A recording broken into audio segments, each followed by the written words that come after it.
Olá galera, tudo bem? Sejam bem-vindos a mais um episódio do Hey Ho, Let's Grow. Hoje eu estou com uma pessoa que eu admiro muito aqui, uma pessoa que é reconhecida nacionalmente aí no mundo de investimento, no mundo de VC, que é o Edson Rigonati. Edson, prazer e muito obrigado por estar aqui.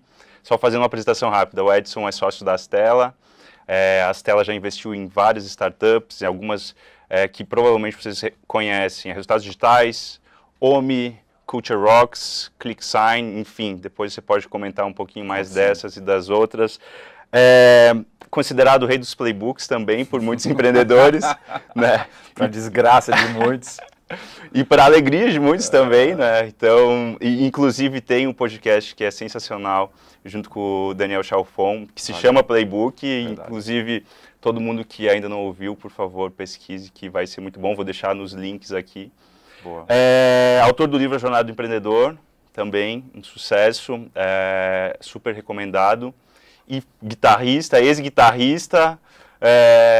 Primeira pergunta, por que parou a banda Sacred Curse? A banda ela acabou não, eu saí da banda em 93, a gente teve um período ali de muito sucesso aqui na cena paulistana de heavy metal, de thrash metal. Gravamos um disco, a gente participava bastante do circuito na época que o Sepultura também estava começando, várias outras bandas legais também. E a gente foi convidado, a gente foi mencionado pelo Kurt Cobain na Rolling Stones como uma das bandas que ele gostava aqui no Brasil. E aí fomos convidados para fazer uma turnê nos Estados Unidos, 20 shows. Só que aí o Paulinho, o batera, fazia regime, não queria viajar, a gente pensou em trocar o baterista. Aí o irmão dele o Edu, ficou possesso. Começou a desandar. Puta, a banda desandou, acabou ali. E vocês não fizeram a turnê? Não fizemos a turnê, cara. Tá brincando. Tá brincando. Founder Conflict 101. Cara, foi o primeiro aprendizado. Foi o primeiro conflito de founder que eu tive, cara. Caramba. Mas foi uma experiência incrível, porque a gente se dedicou, acho que uns 4, 5 anos para a banda. Chegamos no nosso Product Market Fit, que era o disco. Foi uma experiência incrível, cara. Muito legal. Que legal. E como é que surgiu, como é que você caiu nesse mundo de investimento aí? Como é que foi de onde que veio esse interesse e esse trabalho? Linhas tortuosas, acho que quase como tudo na vida, né? Zero previsível, nunca me imaginei fazendo o que eu estou fazendo hoje. Comecei minha carreira como músico, aí depois eu fui trabalhar com meu pai, a minha família é do varejo. Trabalhei muitos anos com ele, fui fazer MBA nos Estados Unidos porque eu queria conhecer o mercado financeiro, fui para a Colômbia fazer MBA em finanças, queria trabalhar em investment banking. Alguns meses antes de eu me formar eu conheci o presidente da Lucent Technologies. Há 20 anos atrás a Lucent era o Google, né? Era junto com a Netscape as duas ações mais sexys naquela primeira fase da internet. Fui para a Lucent, achei incrível aquele negócio do Bell Labs, da casa do transistor e tudo mais. Fiquei lá nos Estados Unidos uns 2 anos. Vim para o Brasil para ajudar a abrir a empresa aqui no Brasil. A gente teve aqui alguns anos incríveis na época da construção, né, das telecoms aqui no Brasil. Saímos de 0 a bi de dólar de faturamento em 2 anos e de bi para 0 em mais 2. Caramba! Os chineses entraram rasgando, né? A Huawei, que a gente está vivendo isso aqui hoje, mas naquela época a Huawei já fazia um estrago relevante, né, nos vendedores de equipamento. Saí da Lucent para montar uma boutique de M&A, para fazer transações no setor de tecnologia, mídia e tecnologia, telecom, mídia e tecnologia. E nessa época você já tinha alguma experiência com M&A ou foi na peitaço mesmo? Eu tinha muita experiência de fazer deals, porque o meu trabalho na Lucent era basicamente investir nas empresas de telecom e financiar. Entendi. Né, a venda de equipamento era contratos de 400 milhões, 700 milhões de dólares. Né, então, eu tinha muita experiência em transações, me juntei com 2 investment bankers que vinham também do mundo telecom, a gente montou a Cicerone, a gente só fazia deals de telecom e de tecnologia, então é daí que veio meu envolvimento com o setor. E nessa época também eu comecei a me envolver com a Endeavor. Eu conheci a Marília em 2000, quando ela estava montando a Endeavor, por causa de um colega da Lucent, o Kaique. Me encantei com aquele negócio, a Endeavor virou meu futsal, né? Então adorava mentorar empreendedor e comecei a colecionar um pouquinho do que virou os playbooks nessa época, né? Então acho que foi juntando um pouquinho dessa experiência com a Endeavor, um pouquinho a minha experiência de M&A. O acaso. E aí em 2008, eu e a Laura, a gente estava cansado dessa coisa de fazer M&A, de fazer deals. A gente queria muito ter uma posição proprietária, né, de ser investidor. A gente não sabia exatamente o que, a gente tentou montar um fundo, não conseguimos captar dinheiro. Aí o Martino, que era o nosso terceiro sócio, ele se juntou, ele era um serial entrepreneur, já estava fazendo angel. Aí ele falou, galera, em vez de montar um fundo grande, por que a gente não começa aqui, né, sendo anjo? E foi assim que a gente começou em 2010, eu a Laura e o Martino sendo anjo. Tivemos muita sorte, né, porque 4 dos investimentos que a gente fez foram vendidos, a Ciatec, Portal Educação, a Dualtech e a Naveg. A gente ganhou dinheiro, os empreendedores ganharam dinheiro, montamos um segundo fundo em 2014 com dinheiro nosso e deles. A gente achou que a gente já sabia tudo que tinha para saber, erramos mais. A sorte é que no segundo fundo a gente achou a Resultados Digitais e a OMI. Que destoaram. Destoaram, né? Então o fundo 1 foi um fundo que, comparado com o nosso vintage americano, foi super bem, foi um fundo de 31% ao ano. Uhum. O top tier nos Estados Unidos do vintage de 2010 é 30%, né? Então um MVP bem feito. E aí a gente está agora no nosso terceiro fundo. Essa é a nossa jornada. Show, animal. E é a Stella, né? Sim. A gente falou. E hoje, mudou alguma coisa da tese do primeiro fundo para a tese de hoje? Como é que tá? Eu acho que ela está mais refinada. Eu não acho que ela mudou muito. A gente começou muito com uma intenção de investir no digital. Naquela época a gente tinha um conceito que a gente chamava de infraestrutura intangível, né? Que era financiar a próxima onda de infraestrutura digital. Mas a gente não sabia muito bem o que eram os estágios, o que era ser anjo, o que era ser seed, o que era ser série A. Então, assim, eu acho que o que mais mudou nesses 10 anos foi a precisão dos estágios, né? O que a gente foi aprendendo foi que saber dosar cada estágio é um fator preponderante de sucesso para o empreendedor e para a gente. Hoje você comenta que o estágio no qual vocês entram é um seed americano. Sim. Né? Hoje tem alguma diferença em relação a, beleza, um seed americano seria um Series A brasileiro? Vocês descartam isso daí, só consideram realmente seed americano?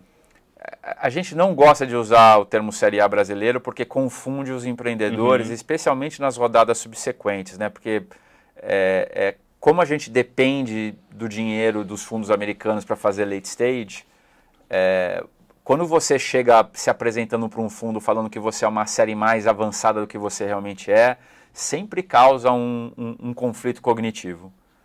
Então, assim, a gente prefere ser mais caxias com a terminologia, para que o mundo saiba que aquela empresa está no estágio correto. Porque a pior coisa que tem é você receber um empreendedor que fala, estou aqui para captar uma série A e nem Product Market Fit ele tem ainda. Então, assim, parece uma besteira, mas assim, tem uma importância relevante porque ela ancora na cabeça das pessoas aquilo que você é.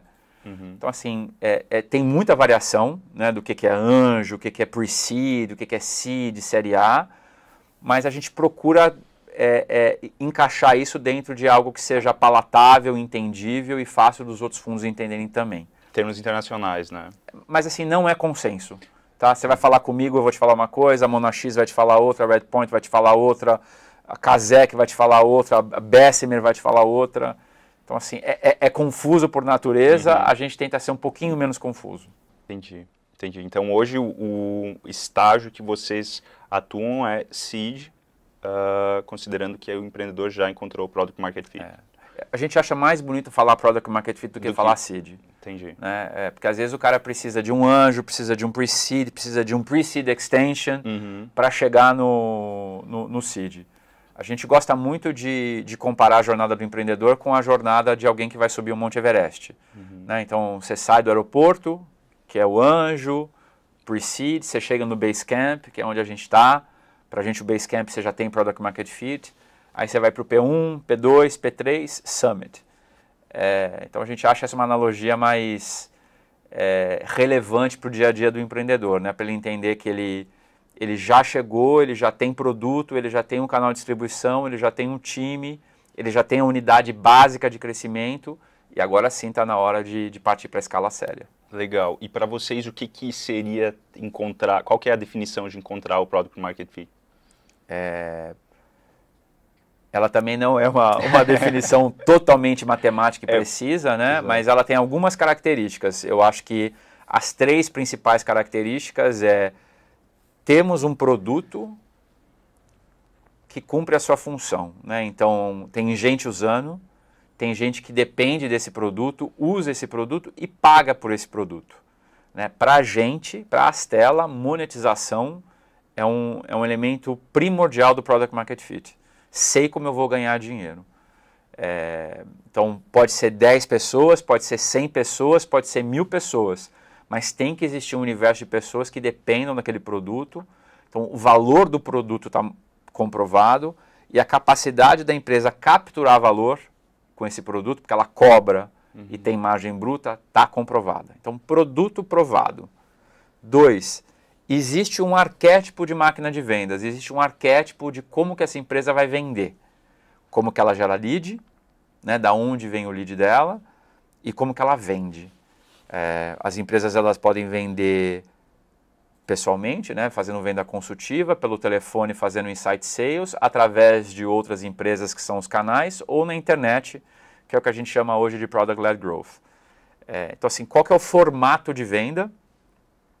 Qual que é a fonte de lead? Para a gente ter lead proprietário é muito importante, é uma prova que o empreendedor não vai depender do Google, não vai depender do Facebook, e ele sabe qual que é o Zero Moment of Truth do Ideal Customer Profile dele, né? Ele sabe aonde é a dor, em que momento aquela pessoa pensa na dor e ele sabe agir para o produto dele aparecer naquele momento, né? Que a gente procura a geração de lead. Quando a gente olha para resultados digitais e OMI, inúmeras coisas destacam nessa empresa, né? Mas assim, o que é incrível nunca falta lead. Entendi. Tem, nesse ponto em específico, pelo menos na nossa situação, que é bem mais early do que vocês, a gente vê muitos empreendedores querendo focar em diversos canais diferentes, com propostas de valor por vezes diferentes e até perfil de cliente diferente, né? No caso de momento de Product Market Fit, vocês tendem a ser realmente, poxa, é um canal mesmo, é um gerador, é um prospector, ou geralmente vem mais de um? Cada vez mais a gente tá sendo mais Caxias com um foco absoluto em uma persona, né? Não foi todos os investimentos que a gente fez que tinha absolutamente a persona já clara. Muitas vezes tem 2, 3 e a gente ajuda a dar a última parada, mas cada vez mais para a gente é uma condição de investir o empreendedor ter escolhido a Normandia. E o que a gente procura fazer é trabalhar com vocês, com os empreendedores, com os anjos, para ajudar o empreendedor a escolher, né? Na verdade, quando as pessoas me perguntam que anjo ou que aceleradora ou que pre-seed eu deveria escolher, o que a gente sempre fala é isso: olha, escolhe quem puder te ajudar com essas 3 coisas, a você terminar de construir o produto, a você terminar de focar na tua persona e você terminar de construir seu time, né, que é a terceira perna daquilo que a gente procura no Product Market Fit. Mas, de longe, a maior dificuldade é essa, é convencer o empreendedor a focar. Né, tanto que eu acho que o Prim pediu para a gente falar disso. E ele é um caso típico de alguém que a gente investiu, que ainda não tinha total foco no Ideal Customer Profile, e foi quase um ano pós-investimento, para a gente conseguir juntos encontrar e ter a paciência, né, de que tem que encontrar. Por que as pessoas não focam?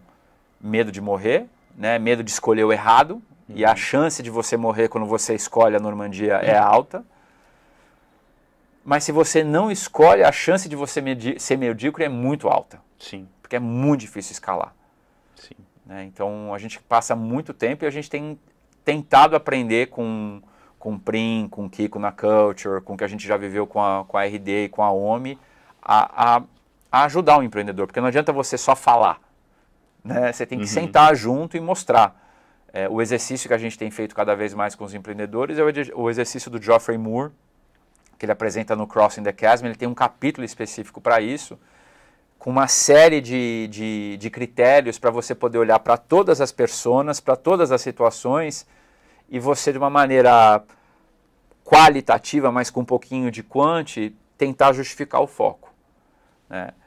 O que a gente escuta dos empreendedores quando eles conseguem focar é um alívio incrível, porque as discussões param, todo mundo caminha para o mesmo lugar. E o que a gente tem aprendido nos estágios mais maduros, né, com a RD, com a OMI, que são empresas que já têm 500, 600 pessoas, é que quando você pergunta para o Eric e para o Lombardo do que eles se arrependem, né, olhando 4, 5 anos para trás, foi de não ter focado mais. Porque torna o crescimento cada vez mais difícil, mais complexo, né? Então, assim, o foco ele não só é imprescindível para o Product Market Fit, mas ele é imprescindível para você evitar entropia ao longo do caminho. Sim. Aproveitando aqui para falar um pouquinho disso, né? Hey Ho, let's grow. A pergunta que a gente se faz é o que é crescer? Né? Biologicamente, crescer é uma função de 3 coisas. Quanto alimento eu consigo capturar, o quão eficiente eu sou em processar os alimentos e quanta entropia tem no meu organismo. O que causa um organismo morrer? Entropia. O que é entropia? É a quantidade de lixo que tem dentro de mim. Né? Minhas células não funcionam mais, as minhas relações já estão desgastadas. Então, assim, quanto mais velho a gente fica, mais entropia o sistema tem. E entropia, ela é sinônimo de um technical debt, people debt e sales debt. Então, assim, eu tenho que focar para ter pouca entropia ao longo da minha jornada, para eu conseguir vender, capturar alimento, e eu tenho que ter máquina para processar o alimento da melhor maneira possível. Legal. E é legal também mencionar que, por vezes, o empreendedor, ele, até seguindo o Crossing the Chasm, não necessariamente você vai sempre seguir com essa persona ou com essa estratégia, mas no momento que se encontra, o foco tem que ser direcionado para esse, né? Sim. Lógico que a RD, a partir do momento que começou a crescer, ela começou a pegar outras verticais, outros perfis de cliente e assim por diante, né? Mas no momento inicial, quanto mais foco a gente conseguir para encontrar o PMF, melhor. O Mark Benioff chama isso de sequential growth. Né? E esse é uma parte fundamental do playbook americano de crescimento, né? Que eu conquisto um territóriozinho, a gente chama de P1, Persona 1, aí eu escolho quais são as personas adjacentes, avanço para elas, e o que a gente tem visto é que essas personas elas demoram de 9 a 15 meses para serem conquistadas. É como se eu tivesse que conquistar um novo Product Market Fit. Né? Eu conquisto um Product Market Fit, fico ninja nele. Geralmente isso aqui nos leva até 10 milhões de dólares de receita anual, ou a RR se for SaaS, ou de take rate se for marketplace, ou de receita se for consumer transaction. E aí eu vou fazendo filhotes, gremlins, né? Vou fazendo novas adjacências que são novos product market fits para essas novas ou personas ou canais de venda. Então, assim, o que a gente percebe é que essa célula-tronco do Product Market Fit, ela traz 3 coisas. O Ideal Customer Profile, que é uma persona, um produto, uma fonte de lead e uma fonte de venda, uma dinâmica de venda. Então, quanto mais eu consigo encaixar essas 4 coisas, ser bom nessas 4 coisas, mais garantido é o meu Product Market Fit. É isso que a gente busca. O quão próximos os empreendedores estão desses 4 elementos chave, porque é isso que é replicável. E aí o nosso investimento e todas as outras fases são para replicar essa célula-tronco. E é daí que vem a noção do pod. Né? O pod, ou squad de vendas, o squad de crescimento, nada mais é do que a organização das pessoas que eu preciso para crescer. Então, quantas pessoas eu preciso para gerar lead? Quantas pessoas eu preciso para nutrir lead? Quantas pessoas eu preciso para fechar a venda? Quantas pessoas eu preciso fazer onboarding? Quantas pessoas eu preciso para customer success? Quantas pessoas eu preciso para suporte? Isso é uma unidade produtiva. Quando eu tenho essa unidade produtiva e eu sei que eu preciso de 5, 10, 15 pessoas, o crescimento passa a ser eu contratar blocos de 5, 10, 15 pessoas. Isso é crescimento. Legal. E nesse sentido, beleza, a gente conseguindo focar, a gente consegue também antecipar o estágio Product Market Fit, né, que hoje, eu sei que você menciona muito, gira em torno de 18 a 24 meses como referência dos Estados Unidos, né? Aqui no Brasil você tem alguma referência de quanto tempo isso está? Nas empresas que a gente investiu, tipicamente 3 a 4 anos. Bastante coisa. Então, Prim, né, na Zigo, que mais? Bom para crédito, demorou tudo isso. Homem foi mais rápido. RD foi mais ou menos nesse time frame, 18 meses. Salve agora bateu todos os recordes possíveis e imagináveis. A empresa lançou sexta-feira passada e já atingiu o Product Market Fit, mas demorou 6 meses para chegar nesse ponto, né, de preparação. Mas assim, no geral, o que a gente tem visto são uns 3, 4 anos e as empresas têm precisado de 2 a 3 milhões de reais para atingir isso. E é isso que a gente questiona muito sobre esse fatiamento que tem antes do nosso estágio. Chama do que quiser. Aceleração, anjo, pre-seed. Tudo isso tem que caber em 15, 20% de equity. Né? Esse é o desafio dos empreendedores. E por que a gente demora tanto tempo ainda? Porque a gente ainda é uma safra novata. Né? Agora, esse é o primeiro ano. A gente tem uma lista, né, de empresas que a gente está construindo relacionamento, monitorando para investir. 2 desafios que a gente tem esse ano. Historicamente, a gente tinha uma lista de 20. Hoje, a gente não consegue reduzir essa lista para menos de 32.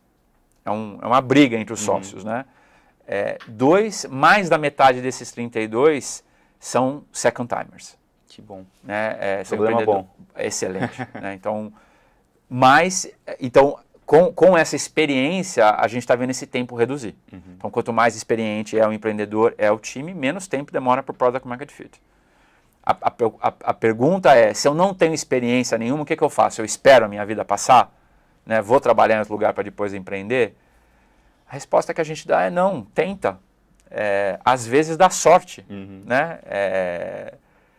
O que a gente tenta mostrar para todo mundo é que não existe um perfil ideal.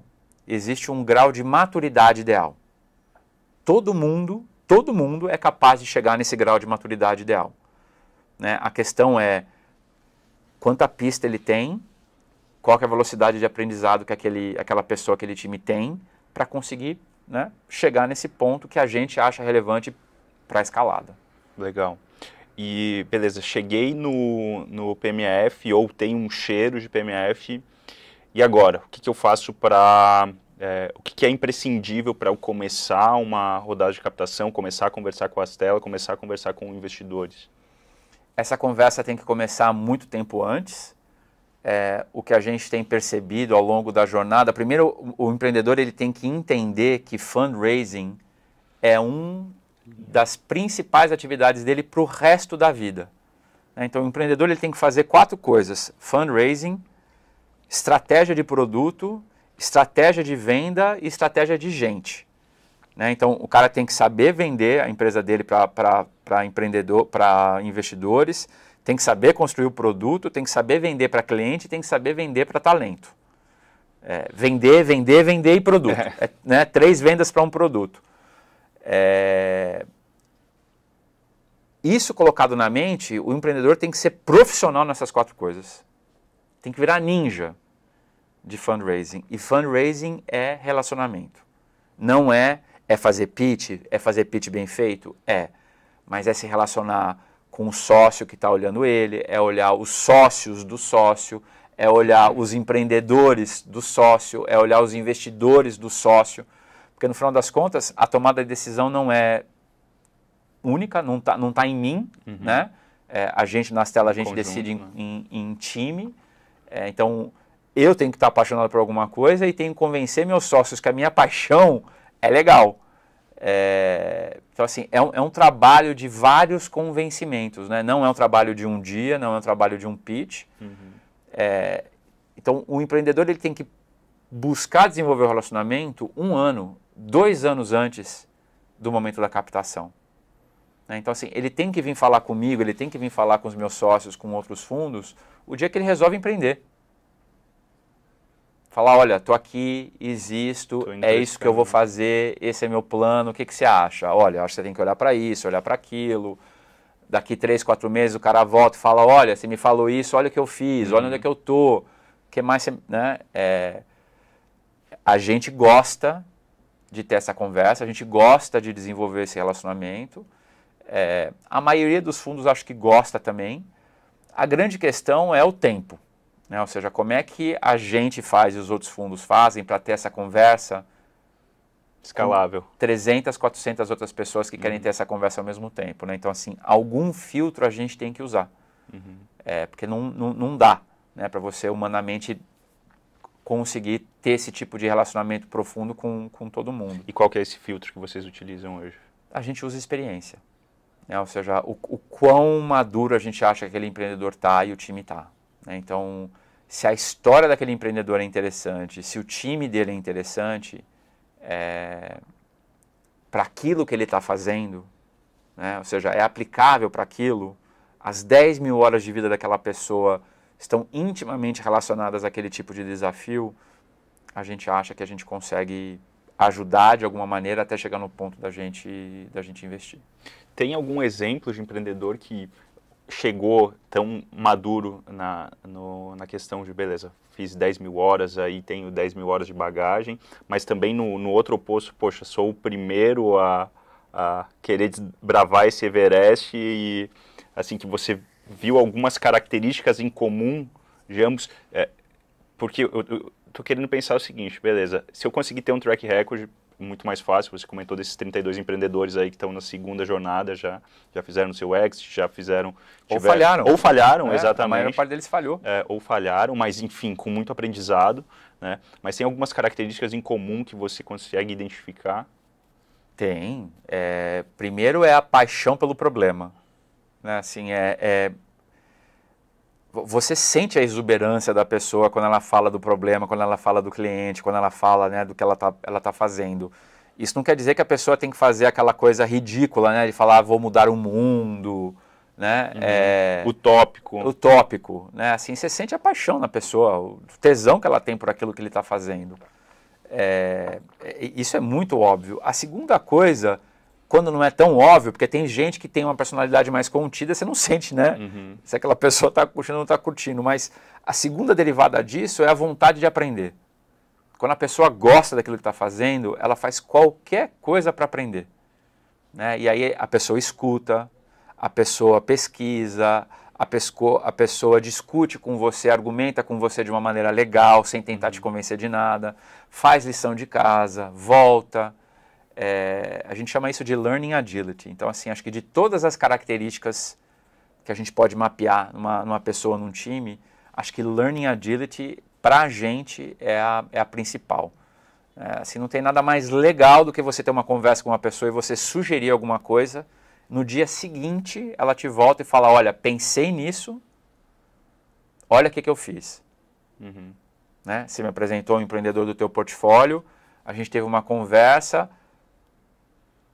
de manhã, à tarde o cara já me mandou uma reconstrução daquilo que ele tinha me apresentado.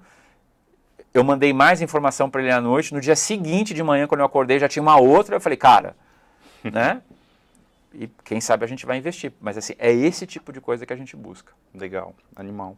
E você comentou sobre tudo, o relacionamento com o investidor, tem que começar no início e... Claro, é algo que vai se construindo a confiança, vai se aproximando. Mas uma vez chegou no estágio de beleza, tem um interesse, vamos prosseguir com as próximas etapas para ver se rola o investimento ou não. Quais são geralmente essas etapas? Bom, o nosso funil, né? O nosso funil começa com um primeiro encontro, ou um call, ou um café, com o sócio. O sócio vai trabalhando com aquele empreendedor até ele achar que aquele empreendedor está há 3, 6 meses do base camp do Product Market Fit, ou da próxima etapa, que é a série A. Quando ele sente que ele está o empreendedor já está chegando, a gente leva isso para os outros sócios, o empreendedor vem e apresenta para todos os sócios. Os sócios, eles dão um comentário para o sócio que originou aquela oportunidade, olha, fico preocupado com isso, falta aquilo, presta atenção nisso. E aí o sócio principal, ele vai trabalhar com o empreendedor para tentar dirimir aqueles questionamentos. Se tudo aquilo é rapidamente resolvido, a gente traz de volta para os outros sócios, olha, está aqui. E aí, se nesse momento os sócios concordam, a gente entra num processo de deep dive, né, de aprofundar o relacionamento. É um processo que demora aí mais ou menos umas 25, 30 horas de conversa, até chegar num term sheet. E aí são 1, 2 meses de documentação para fechar o deal. Legal. Então, assim, na média, esse prazo inteiro, ele tem demorado para a gente 18 a 24 meses. Caramba. Não é que a gente demora para tomar a Sim. decisão, né? Mas, assim, demora para a gente nos relacionar. E tem aqui 1 ano de relacionamento que não é um deal, né? É uma construção de um relacionamento. Nem todos os fundos funcionam assim, cada fundo tem a sua dinâmica, é importante o empreendedor se informar.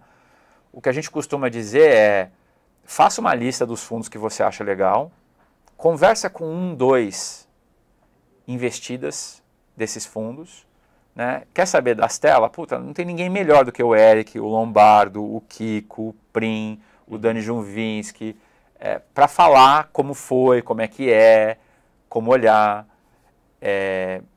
E para a maioria dos fundos não tem nada melhor do que receber uma dica de investimento dos CEOs do portfólio.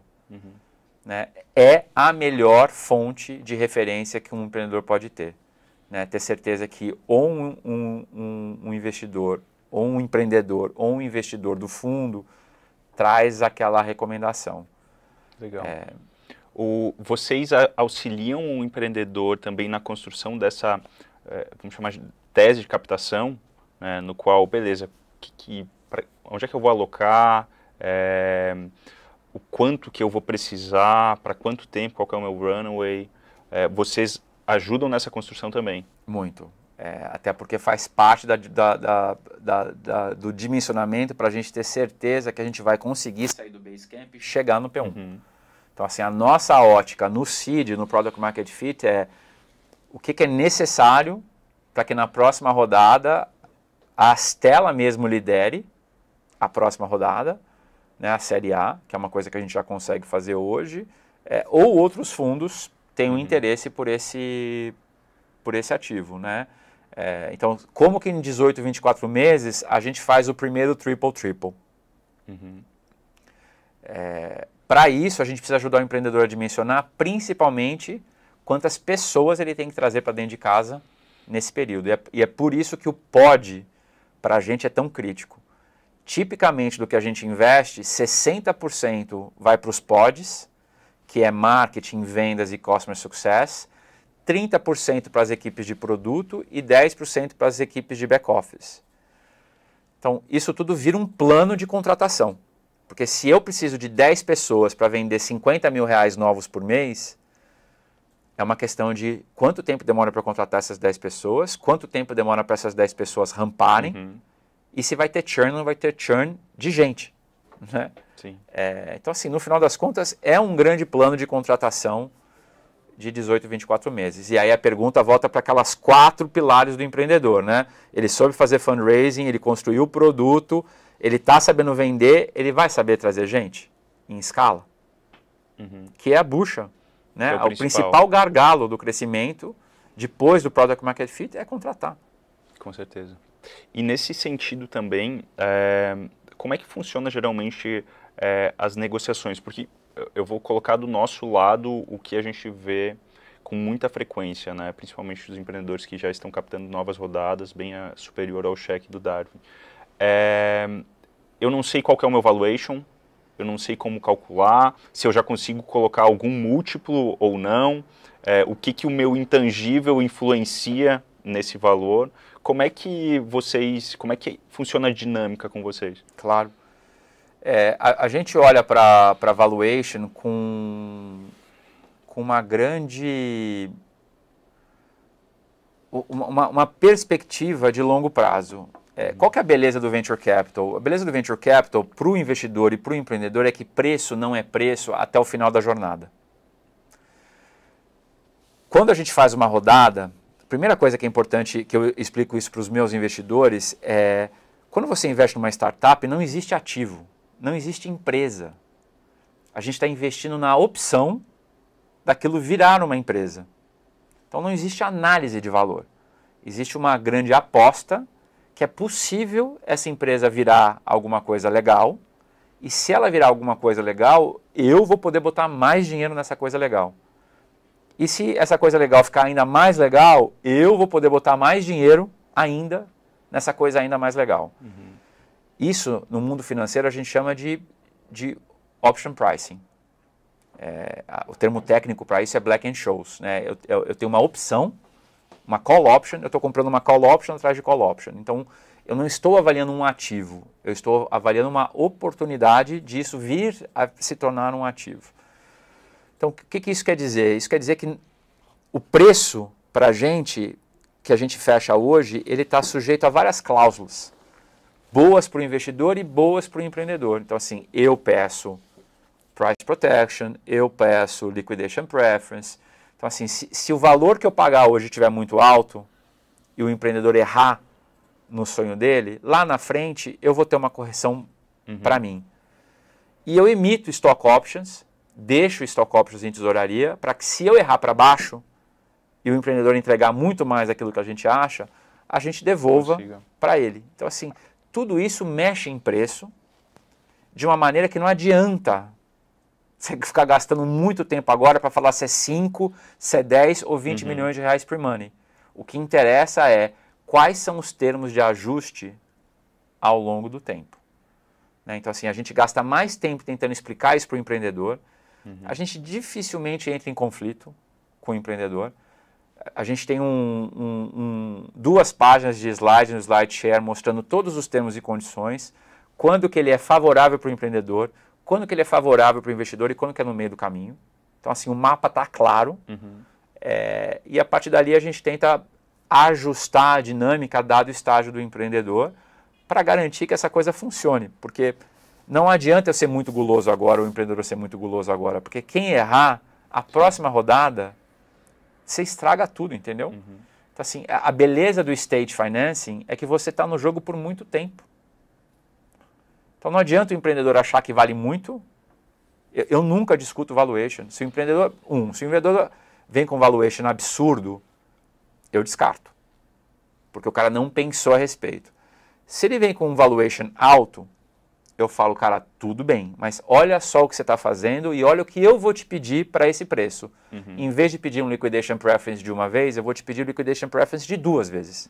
Isso quer dizer que se você errar, você está ferrado. Coloca o risco em cima dele. Né? Então, assim, o risco é do empreendedor. O empreendedor tem que entender que investidor não é sócio, investidor é investidor. Né? E a gente tem cláusulas que protegem isso e o empreendedor tem que ter isso também. Então, assim, o empreendedor tem que ficar bom de fundraising, tem que ficar bom de termos e condições. é parte da profissão. Cola no advogado ali para entender todas as cláusulas. É injusto, porque a gente faz 30 deals por ano. Né? Eu vejo, sei lá, 60 term sheets por ano. O empreendedor vê um a cada 18, 24 meses. Mas, assim, tem muito livro, tem muito advogado bom. É mandatório o empreendedor, né, saber lidar com isso e saber medir. E saber que isso vai vir em estágios. Legal. Vocês geralmente entram já com valuation pré-estipulado nesse sentido? Quando a gente faz pre-seed, né, em que circunstâncias que a gente faz pre-seed? Quando a gente conhece há muitos anos o empreendedor.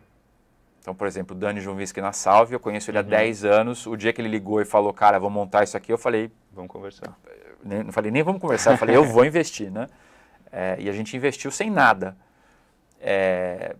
Mas o cara fez Web Motors, vendeu, fez e-carros, vendeu, fez Minha Vida, vendeu. Né? Inclusive você gravou um podcast com ele, né? Tem um podcast dele muito legal. com ele e com o Fernando Ortemblat. É aí que entra a questão da experiência. E é por isso que founders com mais experiência tendem a captar mais rápido. Porque a gente já se conhece, a gente já viu, já tem experiência. Legal. E hoje, dentro de todo o teu conhecimento e toda a tua experiência nessa questão de investimento, o que você identifica que são os erros mais comuns do empreendedor quando ele vem querer captar? Você já comentou sobre o valuation, que chega estressado demais, né? Mas tem algumas outras questões que você vê que são comuns e por vezes até banais, mas que o empreendedor não tem esse tato?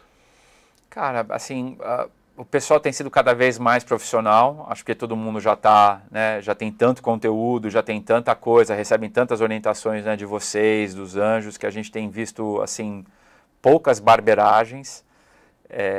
Talvez, assim, o que a gente acha que as pessoas poderiam fazer melhor, acho que é isso, é entender que é um processo de venda consultivo, né, que é um processo de construção de relacionamento, que não é só fazer um pitch uma vez, e que isso precisa de um tempo, né, para maturar. Eu vejo alguns empreendedores até com um CRM mesmo de investidores, com as etapas, com o que foi conversado, qual que foi o takeaway e os to-dos. Isso aí. E o que eu acho que é legal para todo mundo, para os empreendedores principalmente, é que tem muito dinheiro no mercado. Sim. Né? Todo mundo é anjo no Brasil, tem mais anjo do que pecador, tem vários fundos de seed, vários fundos de série A, cada vez mais fundos, então assim, eu como produto, eu compito com muita gente. Né? É um business altamente competitivo. Ter que competir com a Kazek, Monax, Redpoint, Valor, Canary, DGF, é gente pra chuchu. Eu sei que o empreendedor acha que não tem tanto dinheiro assim, que a gente não é tão louco, né? Ou que a gente não é dinheiro é fácil, mas é muito competitivo. E hoje como é que vocês se diferenciam? Porque eu ouvi o podcast também do Like a Boss e eu vi você mencionando que o VC ele tem que ser o primeiro número que o empreendedor vai ligar quando precisar de alguma coisa. Não necessariamente só dinheiro, né? Mas enfim. Como é que vocês, qual que é a estratégia de vocês, como é que vocês se mostram para ser esse primeiro número? Bom, a gente nasceu e cresceu como primo pobre, né, da indústria do Venture Capital. Eu acho que a gente sempre foi, até muito recentemente, o menor fundo. Eu acho que a gente está aumentando isso agora significativamente. A maneira como a gente tinha para se diferenciar era ser legal, conversar com todo mundo, né? É muito bonito você lembrar que você conversou com um cara em 2010, 2011, você disse não para ele, mas você disse não de uma maneira elegante, o cara lembra disso e agora em 2018, 2019 o cara volta pronto. Né? Isso não tem preço. Então, a gente acha que relacionamento é escalável e a gente faz questão de procurar criar bons relacionamentos com todos os empreendedores. Esse acho que é o pilar. A segunda coisa é que a gente gosta de fazer isso com conteúdo, com conhecimento. Né? Então, tudo aquilo que a gente faz está relacionado a transmitir algum tipo de conhecimento. Não porque a gente acha que a gente tem a verdade absoluta, mas porque a gente acha que a gente já viveu tanto e a gente já viu tanto, né, e já erramos tanto que não custa nada você falar, olha, aqui eu errei, aqui parece funcionar dessa maneira. Então acho que essas são os dois pilares da nossa estratégia com empreendedores, investidores e potenciais parceiros. Foi isso que o Prim trouxe, né? O Prim Investidos de vocês também. Sim. Ele comentou como é que tem paciência para lidar com empreendedores no qual você já viu a mesma situação centenas de vezes, milhares de vezes acontecer e ele está lá batendo murro na ponta de faca e fazendo os mesmos erros, né? Então, muito bom. Assim, essa paciência ela só vem com esse learning agility, né? Assim, todo bom empreendedor é cabeça dura. Eu sou cabeça dura, né? Eu sou uma pessoa difícil de lidar, porque assim, quando você é muito convicto de uma coisa, você quer achar que você está certo. Sim, por isso você fica cego, né? Você fica cego. Mas mesmo com essa convicção toda, quando você vê que a pessoa se permite de vez em quando parar para pensar, puxa, será que eu estou tão certo assim? E é nessas brechas que a gente entra, né? E aí é legal. E tem algum... qual que foi o aprendizado mais doloroso aí que vocês tiveram nessa trajetória? Investimentos. Tem algum que você consegue citar? Ou alguns? Todos os problemas são relacionados a questões interpessoais. todos os problemas, né? Eu estou numa fase muito adleriana, leio muito sobre Adler, para minha vida pessoal e profissional também, e o Adler diz que todos os problemas são problemas interpessoais. E problemas interpessoais são problemas de comunicação. Eu não escutei direito, eu não falei direito. Então, assim, todos os paus que eu tive com os meus sócios, todas as brigas que eu tive com o empreendedor, todas as questões que eu tive com investidores, todas são problemas de comunicação. Né? Eu não tive paciência de escutar, ou o cara não teve paciência de me escutar. Eu interpretei errado, ou da forma como eu acho que foi concebida. Porque assim, no geral, dá para você fazer tudo com uma graciosidade de vida. Então assim, a gente já fez vários write-offs, já fechamos várias empresas de maneira legal. Né? A gente teve uma empresa que a gente investiu no fundo 1, que a empresa recebeu um shutdown notice do Twitter. O Twitter mandou fechar, senão ia processar a gente. Caramba. E, cara, os empreendedores olharam e falaram, temos que fechar, fechamos. Foi triste, mas, cara, foi super amigável.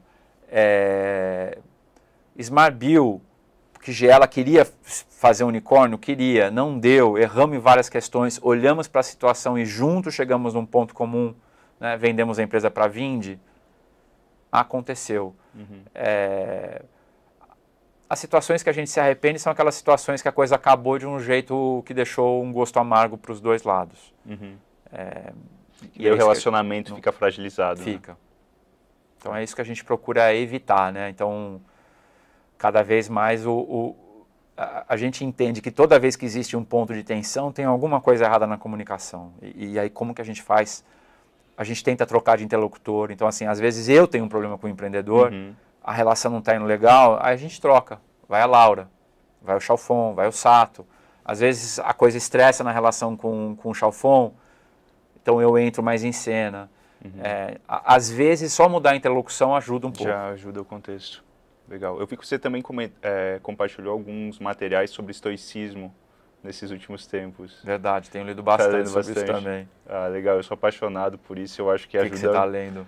Eu já li Meditações, eu já li uns 2 livros do Sêneca, já fiz um tour aí. O Tim Ferriss fala muito dele, né? Então, nos livros que ele colocou, e o último que eu li do Tim Ferriss, o Two of Titans, que ele dá esses vários exemplos. Por vezes, a pessoa nem menciona sobre estoicismo, mas ela segue uma linha que é relacionada a essa filosofia. Total. E acho que o adlerianismo é muito estoico, né?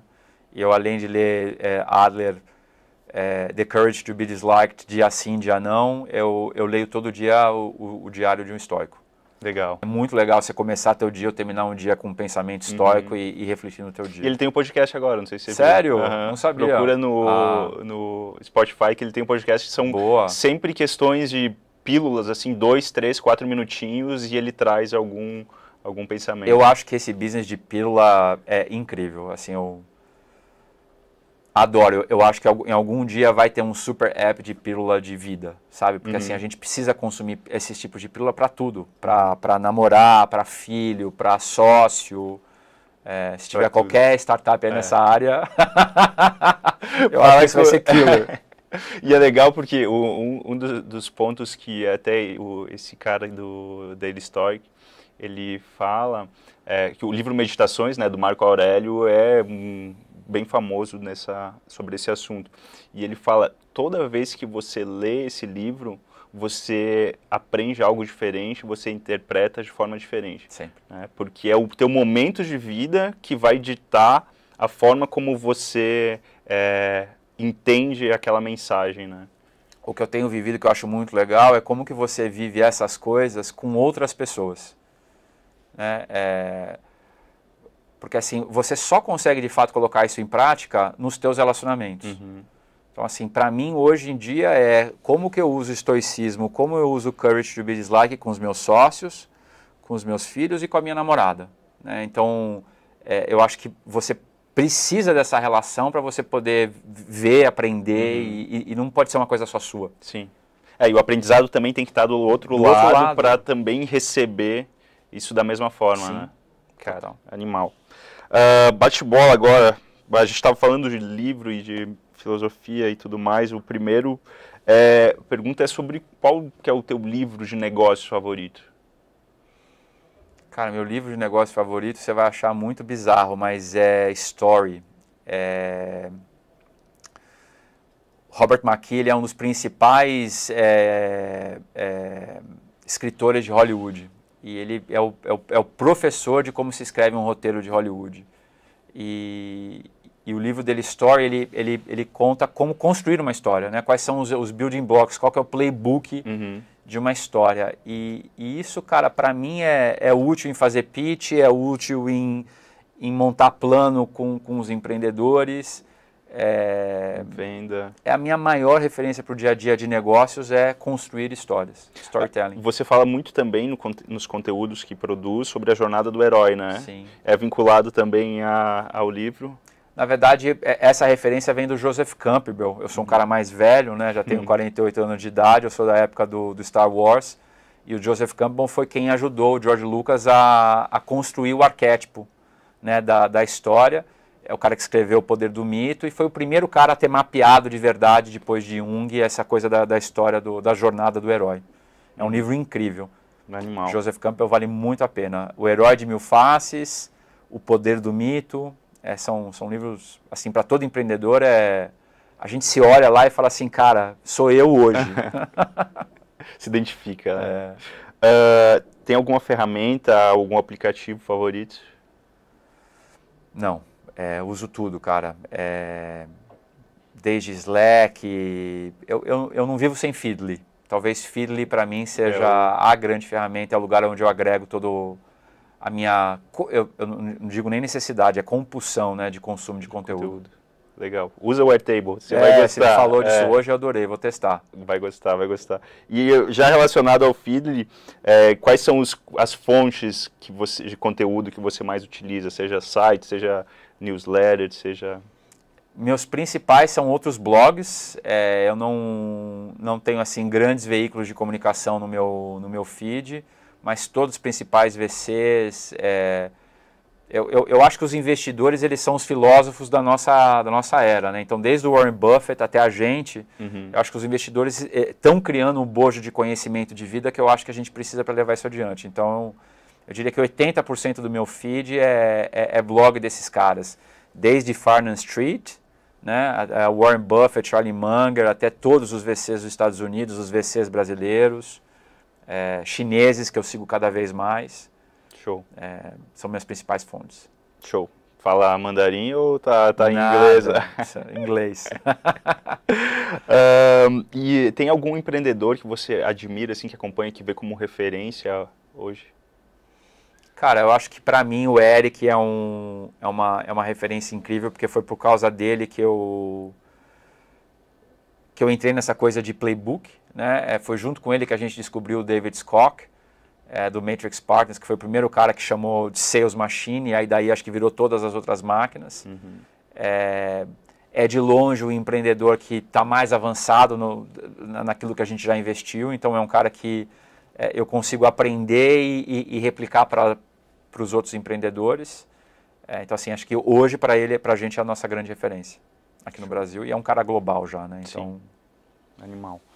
E tem algum hábito, alguma rotina que você tem que te ajuda a ser um VC melhor, uma pessoa melhor, enfim, te ajuda aí na construção dessa trajetória? Eu acho que essa coisa do estoico, né, de todo dia à noite você olhar para o seu dia e ver o que aconteceu, o que foi bom, o que foi ruim, o que dá para melhorar.